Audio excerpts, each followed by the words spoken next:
KPM.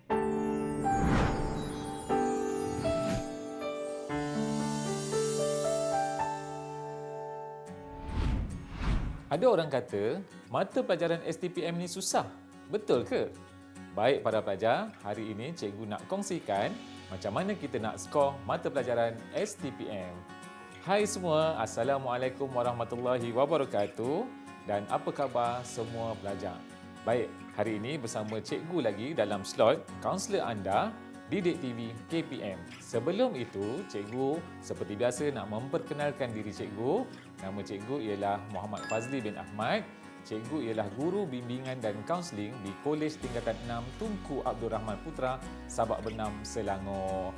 Baik, para pelajar, seperti yang cikgu bagi tahu tadi, hari ini cikgu nak kongsikan tentang macam mana nak skor mata pelajaran STPM. Sebab apa? Sebab ramai kan bila dapat tawaran ke tingkatan 6, dia mulalah cakap, oh susahlah STPM ni, susahlah nak belajar dan sebagainya. Tapi apa pun yang kita buat, susah ataupun senang, dia adalah bergantung kepada diri kita sendiri. Itu sebab hari ini cikgu pilih satu topik iaitu macam mana kita nak skor mata pelajaran STPM. Baik, macam cikgu bagi tahu tadi, STPM ni susah ataupun senang. Bila sebut pasal susah ataupun senang, ada 3 perkara yang cikgu nak kongsikan. Okey, baik. Yang pertama, ia adalah bergantung kepada kemampuan individu. Yang ini kemampuan individu ni apa dia? Kemampuan individu ni maksudnya adik-adik, kalaulah kita dah bersedia nak berada di tingkatan 6, tentulah kita dah bersedia dari segala aspek. Macamlah juga kalau katakan kita masih lagi pelajar sekolah rendah. Contoh cikgu bagi pelajar darjah 2. Ni pelajar darjah 2 ni adik-adik kita ni kan nak menghafal sifir 2. Susah ke senang? Bagi adik-adik pelajar tingkatan pelajar darjah 2 ni, dia memanglah susah nak menghafal walaupun setakat sifir 2. Tapi dengan latihan, dengan apa orang kata, dengan kerja rumah yang dibuat, kemudian ada panduan daripada guru, maka sifir 2 itu menjadi mudah. Samalah juga keadaannya walaupun kita sudah berada di tingkatan 6 nanti, maksudnya susah ataupun senang itu bergantung kepada individu. Kalau katakan para pelajar STPM itu susah, memanglah dia akan jadi susah. Tapi ada perkara yang para pelajar perlu buat, iaitu kena latih, kena belajar, kena konsisten dengan apa yang cikgu ajarkan nanti. Baik, jadi susah ataupun tidak bergantung kepada individu itu sendiri. Jadi para pelajar janganlah cakap susah dulu. Kita cuba dulu. Masuk dulu tingkatan 6, kita belajar dulu. Kemudian kita cuba untuk memperbaiki diri kita. Kalau ada mana-mana yang terkurang, kita cubalah untuk perbaiki supaya kita dapat mengatasi kesusahan itu. Dekat sini adik-adik, kalau nak tengok kan para pelajar kan, kita kena pastikan bahawa kita perlu bersedia untuk mendapatkan apa orang kata perasaan ataupun feel yang baik apabila kita berada di tingkatan 6. Okey, baik. Yang kedua, adik-adik ataupun para pelajar yang masuk ke tingkatan 6, adakah betul-betul fokus ataupun tidak apabila berada di tingkatan 6 itu sendiri? Yang ini nak kata fokus ataupun tidak, kena tanya pada diri sendiri. Sebelum kita kata susah ataupun tidak susah ni, adik-adik kena tengoklah, para pelajar kena tengok apabila kita masuk ke dalam kelas, apabila kita belajar di dalam tingkatan 6 tu sendiri, adakah kita betul-betul fokus dengan pengajaran oleh cikgu. Yang ni kena pastikan kita betul-betul fokus adik-adik, para pelajar. Sebab kalau kita buat kerja tak fokus, macam mana? Memanglah akan jadi pelbagai masalah di kemudian hari nanti. Sebab kita tidak fokus dan kita tidak betul-betul memberikan tumpuan kepada pelajaran. Sebab STPM ni ialah mata pelajaran yang orang kata selepas tamat saja tingkatan 5, kemudian kita sambung ke peringkat STPM, dan di peringkat STPM ni sudah tentulah kaedah belajarnya, subjeknya, peraturannya, perkara-perkara yang kita belajar adalah perkara-perkara yang baru, perkara-perkara yang masih lagi ada kesinambungan daripada tingkatan 5, tapi perlu ada perkara-perkara yang ditambah, yang perkara-perkara yang lebih mendalam. Ini biasalah apabila kita masuk saja ke tingkatan menengah yang lebih tinggi, maka belajar pun semakin susah. Jadi kena fokus, kena ambil tahu, kena ambil peranan apabila kita berada di dalam kelas. Okey, dah 2 yang cikgu bagi tahu pada pelajar. Yang pertama tadi cikgu ulang semula, iaitu bergantung kepada pemikiran individu. Kemudian yang kedua, kita kena fokus di dalam kelas. Baik, yang ketiga, susah ataupun tak ni sebenarnya adik-adik ataupun para pelajar, kita belajar kena ada strategi. Yang ni cikgu akan ceritakan secara lanjut tentang strategi belajar di tingkatan 6 ataupun cara macam mana kita nak skor mata pelajaran STPM. Kerana STPM ni adik-adik, para pelajar, walaupun dia hanya 4 mata pelajaran sahaja, okey, walaupun 4 mata pelajaran sahaja, tetapi dia perlu ada cara belajar yang betul kerana dia dahlah STPM ni dahlah sekejap kan. Hanya 3 semester saja, kemudian kita nak lalui pelbagai peperiksaan, ada ujian dan sebagainya, masa pula pendek. Jadi adik-adik kena ada strategi, para pelajar kena ada strategi. Kita kalau main bola pun nak menang kena ada strategi, betul tak? Kan? Maknanya kita nak skor gol tu kena ada strategi. Samalah juga dengan belajar, perlu ada strategi. Malah belajar ini para pelajar, dia ialah satu proses. Bila sebut saja pasal proses, maksudnya dia ada pelbagai ataupun ada macam-macam perkara yang perlu kita buat untuk kita sampai ke kemuncaknya. Jadi susah ataupun tidak, para pelajar kena nilai sendiri adakah susah dan senang ni sebenarnya memang kena hadapi sebab kita dah pilih untuk masuk ke tingkatan 6 dan belajar di peringkat STPM. Didik TV KPM.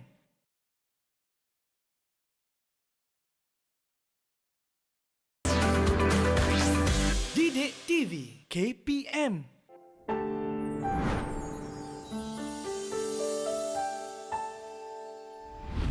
Murid-murid, apabila kita dapat keputusan yang tak berapa baik pada semester 1, semester 2, jangan lupa satu perkara yang cikgu nak bagi tahu ni. Okey, apa dia? Apa dia agaknya?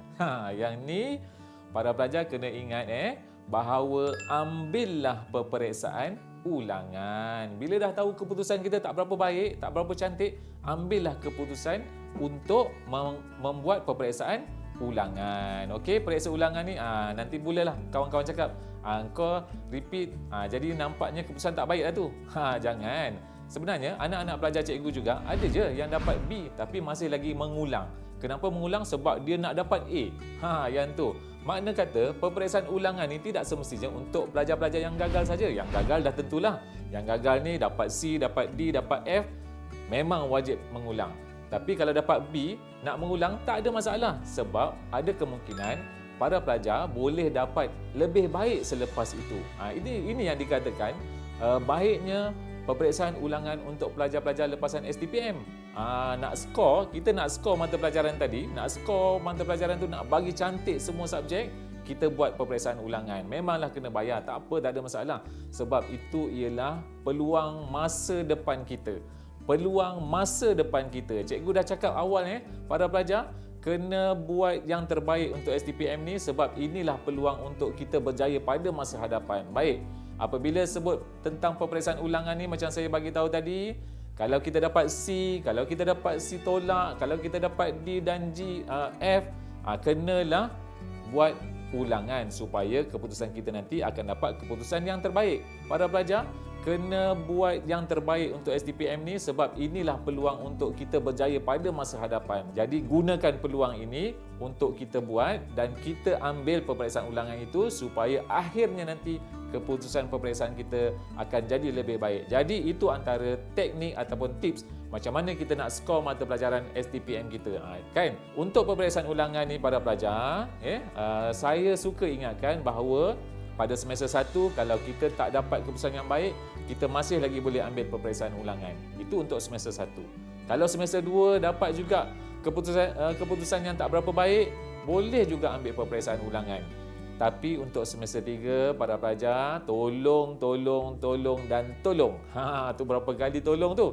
Tolong buat yang terbaik kerana semester 3 kita tak boleh ambil peperiksaan ulangan.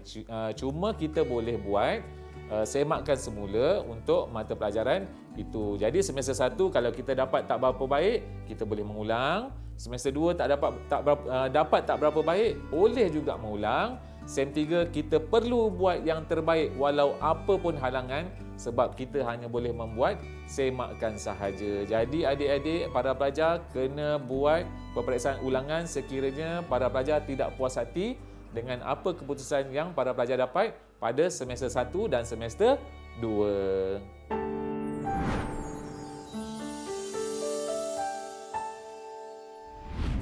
Okey, antara yang istimewa di tingkatan 6 ialah ada kerja kursus. Bila sebut kerja kursus ni macam tak berapa popular sangat. Orang suka sebut apa adik-adik ataupun para pelajar? Orang suka sebut assignment. Ni kalau katakan nak best sikit sebut assignment. Sebenarnya sama je kerja kursus juga. Baik. Para pelajar, setiap mata pelajaran akan ada kerja kursus. Jadi apabila ada kerja kursus, kenalah buat. Kerja kursus ni seperti yang cikgu dah bagi tahu dulu, para pelajar ataupun di sekolah dah diberitahu bahawa kerja kursus ni adalah satu bahagian yang boleh membantu para pelajar untuk dapat markah. Dapat markah. Memanglah kita belajar ni kita nak dapat markah yang lebih kan. Jadi walaupun dia hanya membawa kepada 20 hingga 40% markah, besar tu. Jadi para pelajar kena usaha sehabis baik untuk assignment ni. Jadi macam mana nak usaha sehabis baik untuk assignment ni? Okey, cikgu akan gariskan beberapa perkara mengenai assignment ataupun kerja khusus. Baik, yang pertama, para pelajar kena ikut deadline yang guru berikan. Deadline ni apa para pelajar? Baik, apabila nak buat kerja khusus kan, cikgu sebagai guru bimbingan dan kaunseling, kadang-kadang ada pelajar yang masuk ke dalam bilik bimbingan dan kaunseling, tanya, minta pendapat macam mana nak buat assignment yang baik, macam mana nak buat kerja khusus yang baik. Betul, boleh tanya, tak ada masalah. Tapi yang boleh membantu seboleh-bolehnya adalah guru mata pelajaran itu sendiri. Cikgu ni cuma boleh bagi panduan saja. Aturkan masa, susun masa yang betul, susun masa dengan baik supaya assignment ataupun kerja khusus ini dapat diselesaikan. Kalau boleh, elakkan dulu perkara-perkara yang lain yang tidak penting supaya kita dapat siapkan kerja khusus. Jadi kan, apabila membuat kerja khusus ni yang bila cikgu pastikan ataupun cikgu nampak dekat sekolah, para pelajar dia tak boleh nak bahagikan masa. Nak bahagikan masa ni maksudnya macam mana? Ada perkara-perkara lain yang tidak berapa penting didahulukan. Assignment ni tolak tepi dulu sebab masa panjang lagi. Jangan buat macam gitu. Sebab apa nanti apabila sampai masanya cikgu minta, Ali, cikgu nak pendahuluan kamu. Mana? Bagi kat saya? Dah kita tak dapat nak bagi. Jadi para pelajar kena tengok ataupun kena ikut deadline yang diberikan oleh guru. Kalau guru kata nakkan tajuk pada minggu ini, kita pun bagilah tajuk kepada guru. Tajuk assignment kita lah ataupun tajuk kerja khusus kita tu. Sebab hanya guru mata pelajaran sahaja yang tahu apakah kriteria yang baik untuk kerja khusus yang baik. Okey. Baik, jadi deadline cikgu ni kita kena ikut. Dia minta pendahuluan, kita bagi pendahuluan. Dia minta isi kandungan, kita bagi isi kandungan.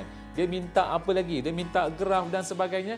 Kita berilah apa yang cikgu minta berdasarkan kepada tarikh yang cikgu bagi. Kalau kita tertinggal, maka kita tak dapatlah ikut. Kemudian nanti akan melarat sampailah panjang. Tak boleh nak siapkan ikut deadline yang cikgu bagi. Ini banyak aduan daripada guru kan, ada kepada unit bimbingan dan kaunseling. Dia kata ada pelajar ni tak siap assignment, ada pelajar ni tak ikut assignment. Tak apa, sebenarnya kami ni sebagai guru bimbingan dan kaunseling tanya juga kepada para pelajar apakah masalah dan sebagainya. Mungkin ada perkara-perkara yang mengganggu dan sebagainya, tapi kalau tak ada apa-apa yang mengganggu, tolonglah ikut deadline cikgu. Sebab deadline cikgu tu memang dah ikut dah peraturan. Bulan ni kena buat apa, minggu ni kena buat apa, hari ni kena buat apa, supaya pada akhirnya nanti satu masa kita dapat hantar kepada guru satu assignment yang lengkap. Baik, jadi kena ikutlah deadline yang cikgu berikan untuk kerja khusus ni. Baik. Didik TV KPM.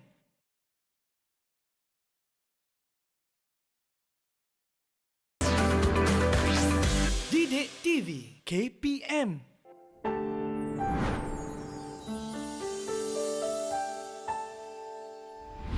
Kalau ikutkan para pelajar kalau ikutkan untuk mendapat markah yang tinggi dalam kerja khusus, ni markah tinggi memang kita semua nak kan, semua suka dapat markah yang tinggi.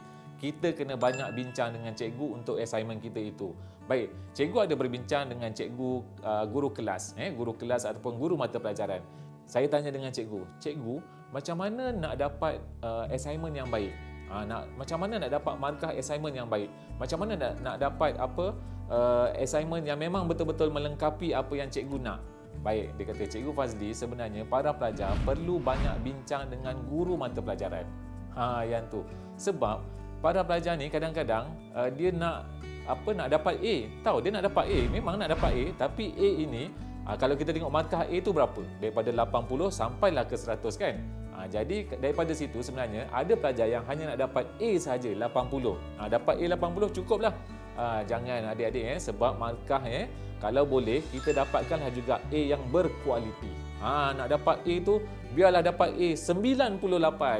Dapat A 99. Dapat A 100 boleh ke tak sebab perfect sangat tu kalau dapat 100 kan, tapi terpulang kepada cikgu yang memberi markah nanti. Tapi saya nak ingatkan kepada para pelajar supaya dapatkanlah A itu A yang betul-betul berkualiti. A ada banyak 80 sampai 100 macam saya bagi tahu tadi, tapi para pelajar kena dapatkan A yang berkualiti. A yang 90, A yang 95, A yang 98, bukan setakat A 80. Apatah lagi kalau adik-adik ataupun para pelajar cuma dapat B. Nak dapat B kan? Jangan, sebab kerja kursus ni kenapa dia menjadi salah satu tips untuk skor mata pelajaran. Kenapa agaknya? Okey, sebab markah diberi oleh guru. Jadi kita kena pandailah berbincang dengan guru untuk kita dapat markah yang mana lebih tinggi dan lebih baik. Itulah sebab cikgu masukkan ke dalam tips skor STPM ni. Sebab guru yang akan memberi markah kerja kursus, walaupun nanti akan disahkan oleh pihak MPM, tapi pemberi markah terbesar ialah guru. Jadi kena ikut apa yang diberikan oleh guru, kena banyak bincang, kena jumpa. Kalau tak tahu, jangan tak tahu, tak tahu, diam sajalah, buatlah carian kat internet. Boleh nak mencari kat internet kan, tapi nanti tak kena pula apa yang cikgu minta. Lebih baik kita berjumpa dengan guru, dah alang-alang kita berada di sekolah ataupun di kolej tingkatan 6. Jadi jumpalah dengan cikgu, bincanglah dengan cikgu supaya markah tu kita dapat markah yang memang betul-betul terbaik, kerana markah kerja khusus ataupun assignment sangat membantu untuk lulus cemerlang dalam mata pelajaran STPM. Ini ialah bonus yang tak ada di mana-mana. Bila kita berada di sekolah, buat assignment dapat markah, masuk dalam markah STPM tu. Wow, ini memang terbaik untuk tingkatan 6 Jadi kenalah kenalah betul-betul buat yang terbaik. Okey, baik. Kemudian yang ketiga, walaupun cikgu dah sebut ikut deadline, selalu bincang dengan guru, kita jangan bertangguh. Yang ni bertangguh ni memang satu yang orang kata paling popular dalam kalangan pelajar tingkatan 6. Kenapa? Sebab pelajar-pelajar tingkatan 6 ni kadang-kadang dia ada banyak aktiviti nak diselesaikan dalam masa setahun setengah. Jadi kalau ada perkara-perkara yang kurang penting, saya tak naklah sebut tidak penting sebab perkara ni bergantung kepada para pelajar kan. Mungkin bagi cikgu tak penting, bagi para pelajar itu adalah penting. Kenalah kita buat penilaian yang sebaik-baiknya supaya kita tidak bertangguh. Yang ni kan, kalau katakan perkara itu tidak berapa penting, adik-adik ataupun para pelajar letak tepi dulu. Kita siapkan assignment dulu. Ini antara tips pelajar-pelajar yang berjaya dalam peringkat STPM apabila mereka ini tidak bertangguh. Sentiasa menyiapkan apa sahaja kerja yang diberikan oleh guru dalam masa yang ditetapkan. Okey, kerja kursus ni memang sangat penting, sangat sangat perlu komitmen para pelajar. Jadi kalau para pelajar tak betul-betul untuk atur masa, jadi nanti akhirnya saya takut para pelajar tak sempat nak siapkan. Okey, baik. Itu tentang kerja kursus. Sebagai kesimpulan, untuk skor mata pelajaran STPM, adik-adik ataupun para pelajar perlu merancang dengan teliti untuk dapatkan keputusan yang berkualiti. Okey, jadi cikgu dah bagi pelbagai perkara tadi bagaimana kita nak skor mata pelajaran STPM. Cikgu harap para pelajar boleh ikut dan boleh jadikan sebagai panduan supaya nanti akhirnya mata pelajaran STPM adik-adik ataupun para pelajar itu akan menjadi mata pelajaran yang berkualiti dan juga dapat keputusan yang terbaik. Baik, sebelum cikgu akhiri, cikgu nak juga pesan sekali lagi pada para pelajar semua, kalau ada apa-apa masalah, bincang terus dengan guru bimbingan dan kaunseling. Bincang terus dengan cikgu supaya masalah itu nanti tidak berlarutan dan kita dapat fokus kepada mata pelajaran STPM. Jadi itu sahaja adik-adik dan juga para pelajar. Terima kasih. Assalamualaikum dan bye-bye.